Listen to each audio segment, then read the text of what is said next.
뭐 다음 아시안 게임 또 올림픽에서도 8명의 선수 중에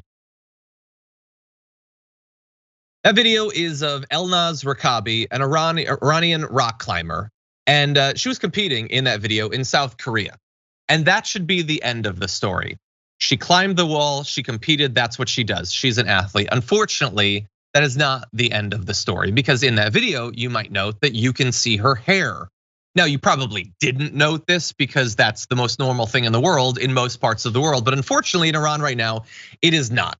And that is where we enter into a story that is already devastating and almost certainly will get worse before it's done.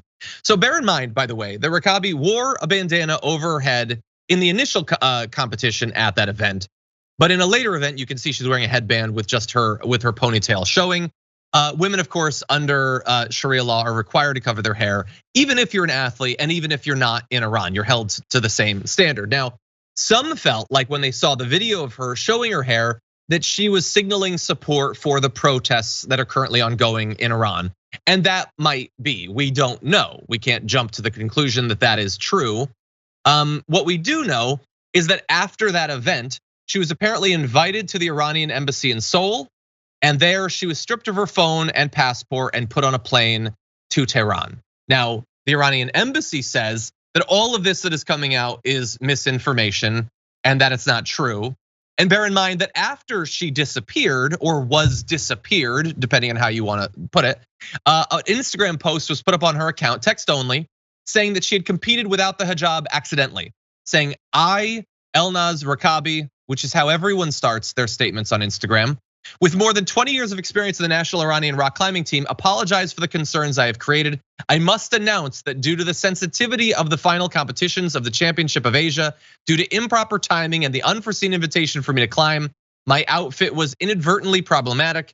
She added that she is currently returning to Iran with her team, quote, according to the prior schedule.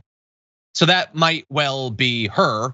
That is not, however, true. They left a day earlier than they were supposed to immediately after that event. Many people are now worried about the possibility of her never showing up again. There's the theory that she is going to be immediately put in prison, perhaps in Evin prison, the prison that over the weekend had the big fire where multiple people died. There's a lot of fear of what might happen to her as a result of this. We don't know, Michael. Maybe she gets off the plane and everything's cool. But there's a lot of reason to fear that that might not be the case. Yeah, it's just this is another example of just the craziness that religion. We're talking about it here in the United States, and Christianity and Herschel Walker and abortion and a woman in an ambulance, and then you go here. This woman showed her hair and she's stripped of her passport and brought home. We're out of control, and it's frightening what could happen to this woman. It's frightening what she could be in store for, and or may already have suffered. And again, we don't know. But this is it's unacceptable. It's good to tell these stories to show what is going on across the way, but you don't want them parodied. This is bad enough as it is, and could get worse. Yeah, we don't know what might happen or what might, as you said, already have happened. We do know that a lot of people have already died. Most of them will never be able to put a face or a name to. And it's difficult when you have that opportunity to do so, but I feel an obligation to. We need to understand what's actually happening. Here's one face for you and one name. Azra Panahi was beaten to death by the security forces of Iran because she refused to sing a pro-regime anthem. She was not the only schoolgirl that was beaten by the security forces, not the only one that was hauled away, arrested, but she turned up dead as a result of it. She won't be the only one, by the way. After she died, they trotted out someone identified as her uncle to say that no, it wasn't the beating that killed her, it was a congenital heart condition. And isn't it weird how these protests going on have triggered so many underlying conditions to suddenly go fatal? Isn't it weird how that works out when protests start? Right, the beating, absolutely devastating. If she had that underlying condition, which she may have, the beating didn't help, and the beating killed her. Yeah, it's just devastating. She's a 16-year-old girl, another 16-year-old girl who's died, killed by what have to be identified as the most broken, weakest men in history.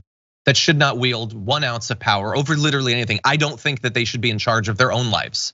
I think they should have someone to make sure that they eat food, that they wear clothes, that they go to sleep at a reasonable hour. They certainly shouldn't be determining the lives of millions of other people. If they care about what a rock climber does with her hair thousands of miles away.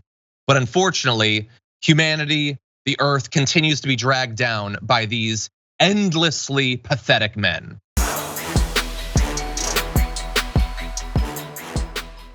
For more political news, breakdowns, interviews, stories of activism, and me trying my hardest to care about the occasional big celebrity news story, subscribe to our YouTube channel at youtube.com/The Damage Report. And you can ring the bell wherever it is so you don't miss anything.